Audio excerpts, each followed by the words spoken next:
ഇവിടെ ഞാൻ നേരത്തെ വളരെ ചരിത്രപരമായ ഒരു ഘട്ടത്തിൽ നിന്നുകൊണ്ടാണ് ലാൽകുമാർ ഈ കാവിക്കൊടിയേന്തിയ സ്ത്രീയെ അല്ലെങ്കിൽ RSS ഭാരതാംബ എന്ന ആ ഒരു പ്രതീകത്തെക്കുറിച്ചൊക്കെ സംസാരിച്ചത്. അവിടെ നിന്ന് കോൺഗ്രസിൻ്റെ നമ്മൾ ഈ സംസാരിച്ചൊരു വിഷയത്തിലേക്ക് വരാനായി തുടങ്ങിയപ്പോഴാണ് ഞാനൊന്ന് ഇടപെട്ടത്. അതിൻ്റെ ഒരു പശ്ചാത്തലത്തിൽ നിന്നുകൊണ്ടാണ് സജീവൻ സംസാരിച്ചത്. താങ്കൾക്ക് അതിൽ പറയാനുള്ളൊരു അഭിപ്രായം എന്താണ് എന്ന് കേൾക്കുന്നതിനൊപ്പം മറ്റൊരു പ്രധാനപ്പെട്ട കാര്യം ഞാൻ മുമ്പ് പറഞ്ഞതുപോലെ അത് ആവർത്തിച്ചുറപ്പിച്ച് പറയേണ്ടത് തന്നെയാണ്. ഈ ഇസ്ലാമിക സംഘപരിവാരത്തെക്കുറിച്ച് അവരെയും കാണാനില്ല.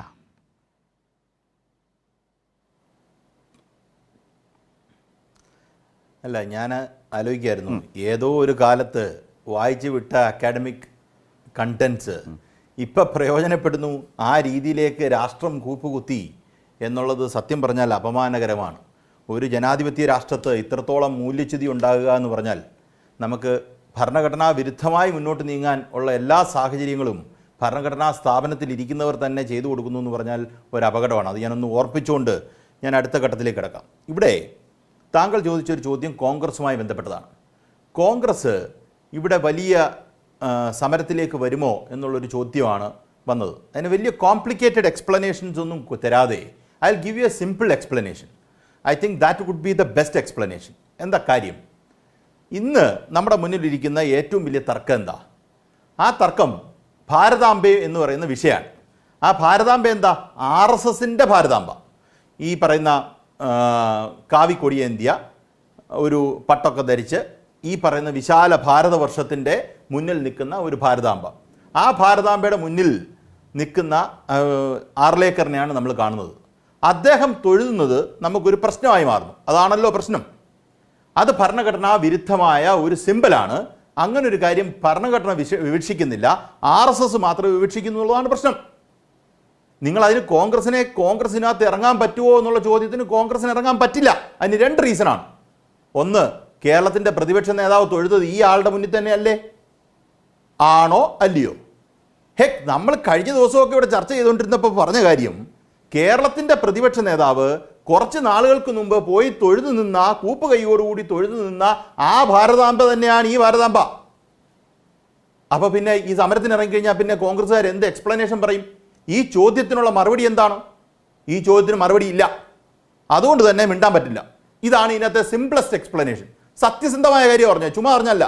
KSUക്കാർ അവിടെ നീല കൊടിയൊക്കെ കൊണ്ടുവന്ന് അങ്ങോട്ടും ഇങ്ങോട്ടൊക്കെ നടക്കുമെന്നല്ലാതെ കോൺഗ്രസിനകത്ത് ശക്തമായ ഒരു അഭിപ്രായം പറയാൻ പറ്റുന്ന ഒരു രാഷ്ട്രീയ അന്തരീക്ഷം കേരളത്തിലില്ല. അത് പ്രതിപക്ഷ നേതാവായ VD സതീശൻ തന്നെ അതിനെ നശിപ്പിച്ചു കളഞ്ഞു. കാര്യം അവരുടെ ബന്ധം അങ്ങനെയാണ്. ഒന്നത്. 2, ഈ പറയുന്ന ഈ ഭാരതാംബ നമുക്ക് ഈ ഡെമോക്രാറ്റിക് സിസ്റ്റത്തിനെ കുറിച്ചും അല്ലെങ്കിൽ ഇന്ത്യൻ ഭരണഘടനയെക്കുറിച്ചും ഒക്കെയുള്ള ചർച്ചകൾ ഏറ്റവും കൂടുതൽ വലിയ രീതിയിൽ മുന്നോട്ട് നീങ്ങിയത് ശബരിമല കാലം കഴിഞ്ഞാണ്. നമ്മുടെ സാംസ്കാരിക ഇതെടുത്ത് നോക്കിക്കഴിഞ്ഞാൽ അല്ലെങ്കിൽ നമ്മൾ സാമൂഹ്യമായി നോക്കിക്കഴിഞ്ഞാൽ ഏറ്റവും കൂടുതൽ ഭരണഘടന ഉദ്ധരിച്ച് രാഷ്ട്രീയക്കാർ പോലും വലിയ രീതിയിൽ സംസാരിക്കുന്നത് ശബരിമല കഴിഞ്ഞാണ് ഏറ്റവും ശക്തമായി വന്നത്. നേരത്തെ സംസാരിക്കുന്നില്ല എന്നുള്ളതല്ല, ഏറ്റവും ശക്തമായി വന്നത്. ഈ പറയുന്ന അതിന് സംഭവം എന്താണ്? നോർത്ത് ഇന്ത്യയിലേക്ക് പോയി കഴിഞ്ഞാൽ ഇതൊന്നും ആൾക്കാർക്ക് പകുതി പേർക്ക് അറിയില്ല. ഒന്നത്. 2, നോർത്ത് ഇന്ത്യയിൽ ഇപ്പോഴും ഇത് ഭാരതാംബയാ. ഇത് ഭാരതാംബ അല്ലെന്ന് എനിക്കും ശരത്തേട്ടനും സജീവേട്ടനും എന്നെ കേൾക്കുന്നവർക്കും നമ്മൾ അറിയാത്തവർ നമ്മളെ കേൾക്കുന്ന വഴി മനസ്സിലാവും. ഇത് ഒരിക്കലും മനസ്സിലാക്കാത്ത ഒരു ഓഡിയൻസാണ് നോർത്ത് ഇന്ത്യയിലുള്ളത്. ആ നോർത്ത് ഇന്ത്യയിൽ ഭാരതാംബയ്ക്കെതിരെ കോൺഗ്രസ് പറഞ്ഞു എന്ന് പറഞ്ഞ് RSSകാരും BJPക്കാരും പ്രചരണം നടത്തുമ്പം അതിനെതിരെ പ്രചരണം നടത്താൻ, അതങ്ങനെ അല്ല എന്ന് പ്രചരണം നടത്തി പറഞ്ഞ് സ്ഥാപിക്കാനുള്ള ശക്തി കോൺഗ്രസിനില്ല. ഞാൻ ചുമ്മാ പറഞ്ഞല്ല, കാര്യമാണ് പറയുന്നത്. ഈ പറയുന്നതും ഒരു പ്രശ്നമാണ്. അപ്പോൾ ഇവിടെ ഭാരതാംബ എന്ന് പറഞ്ഞാൽ ഈ പറയുന്ന ഒരു ഫിക്റ്റീഷ്യസ് ഇമേജ് ഉണ്ടല്ലോ, that is entirely created by RSS. It has got nothing to do with Indian nation state. അത് നമുക്കറിയാം. പക്ഷെ കുഴപ്പം, ഈ പടം ഉപയോഗിച്ചാലും RSSകാർ ഇങ്ങോട്ട് വെക്കുന്ന പ്ലേറ്റിന് തിരിച്ച് പ്ലേറ്റ് വെക്കാൻ ഇവിടുത്തെ CPMന് പറ്റും, ഇടതുപക്ഷ പ്രസ്ഥാനങ്ങൾക്ക് പറ്റും. പക്ഷേ കോൺഗ്രസിന് ഇന്ത്യ മഹാരാജ്യത്ത് പറ്റില്ല. കാര്യം ഇന്ത്യ മഹാരാജ്യത്തിൽ കോൺഗ്രസിന് അതിനുള്ള ശക്തിയില്ല. ഈ രാഹുൽ ഗാന്ധി ഈ പടത്തിന് മുന്നിൽ തൊഴുതു. ഇപ്പം രാഹുൽ ഗാന്ധിയോട് ചിലപ്പോൾ ചോദിച്ചാൽ ഇതിനെന്താ കുഴപ്പമെന്ന് ചിലപ്പോൾ ചോദിക്കും. കാര്യം അവിടെ തൊഴുന്നതാണ് പകുതി. കാര്യം ഞാൻ അയോധ്യയിലെ രാമക്ഷേത്രം ഞാൻ പണിയാന്ന് പറഞ്ഞ് ഓടിയ ഒരു പെങ്ങൾ അദ്ദേഹത്തിനുണ്ട്, ഇല്ലേ? നമ്മളിത് കാണുന്നത്, അതാ പറഞ്ഞത്, നമ്മൾ ഈ സിമ്പിൾസിനെ കാണുമ്പം this is not a common simple for us, but this is very much common for dum.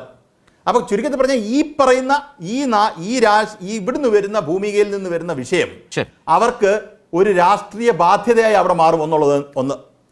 കാര്യം അതൊരു മുസ്ലിം അപ്പീസ്മെന്റ് എന്നുള്ള പൊസിഷനിലേക്ക് മാറും. ഇപ്പോൾ ജമാഅത്തയുടെ കാര്യം പറഞ്ഞല്ലോ, അതുകൂടെ പറഞ്ഞ് ഞാൻ നിർത്താം. കഴിഞ്ഞ കുറച്ച് നാളുകൾക്ക് മുമ്പ് താങ്കൾ മാധ്യമപ്രവർത്തനല്ലേ, ജമാഅത്തെ ഇസ്ലാമി RSS കാണുന്നു.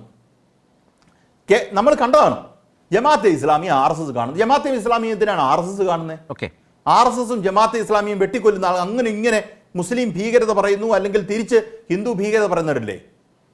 കാരണം ഇത്രേ ഉള്ളൂ, കേരളത്തിലെ ഏറ്റവും ശക്തമായ ഇടതുപക്ഷ പ്രസ്ഥാനത്തിനെ എതിർക്കുന്ന രണ്ട് കൂട്ടർ ഇവരാണ്. അവർക്ക് ഈ ഇടതുപക്ഷ പ്രസ്ഥാനങ്ങളെ തകർത്തേ മതിയാവും. കാര്യം കേരളത്തിൽ ഏറ്റവും കൂടുതൽ ഹിന്ദു വോട്ട് പിടിക്കുന്ന അല്ലെങ്കിൽ ക്യാപ്ചർ ചെയ്യുന്ന പാർട്ടി CPM ആണ്. അത് എല്ലാ സമുദായത്തിൽ നിന്ന് എടുത്തു കഴിഞ്ഞാലും ഏറ്റവും കൂടുതൽ പിടിക്കുന്ന ഹിന്ദു സമുദായമാണ്, CPM ആണ്. ഈ CPM-നെ അടിച്ചാൽ മാത്രമേ, ഈ CPM-നെ വീക്കാക്കിയാൽ മാത്രമേ ഈ പറയുന്ന പോളറൈസേഷൻ നടക്കത്തുള്ളൂ. പോളറൈസേഷൻ നടന്നാൽ, ഹിന്ദു പോളറൈസേഷൻ RSS അനുകൂലമായി നടന്നാൽ മാത്രമേ ജമാഅത്തയുടെ രാഷ്ട്രീയം പറയാൻ പറ്റൂ. അതുകൊണ്ടാണ് മുഖ്യമന്ത്രി പറയുന്നത് ജമാഅത്തയുടെ രാഷ്ട്രീയം പടിക്ക് പുറത്തു നിൽക്കണം എന്ന് പറയുന്നതിന് പ്രസക്തി ഉണ്ടാകുന്നത്. അതുകൊണ്ടാണ്. ശരി, ഇത് രണ്ടും ഒരുമിച്ചുള്ള എൻ്റെ ചേനയ്ക്ക് അവർ വിളവൊഴിക്കും, അവരുടെ ചേനയ്ക്ക് ഞാൻ വളമിടും എന്ന് പറയുന്ന അവസ്ഥയാണ്. അതേ അവസ്ഥയാണ്. ആ തിയറി തന്നെയാണ് നടപ്പാക്കുന്നത്, യാതൊരു സംശയവുമില്ല. ആ നിലയിൽ RSSുമായി ചർച്ച നടത്തിയ സംഘടനയുടെ പേര് കൂടി ജമാഅത്തെ ഇസ്ലാമിയാണ്. അതിനെതിരെ പ്രതിരോധിക്കുന്ന, അല്ല ഒന്ന് ഇടവേളയിലേക്ക് പോകണം, അതിനെതിരെ ശക്തമായി പ്രതിരോധിക്കുന്ന ഇടതുപക്ഷത്തെ ഇടത് ഹിന്ദുത്വം എന്ന് പറയുന്നവരെ വളരെ ശക്തമായി തന്നെ ചൂണ്ടിക്കാട്ടേണ്ടത് അത് ഇസ്ലാമിക സംഘപരിവാരം തന്നെയാണ് എന്ന് തന്നെയാണ് പറയേണ്ടതും പറഞ്ഞുകൊണ്ടേയിരിക്കേണ്ടതും.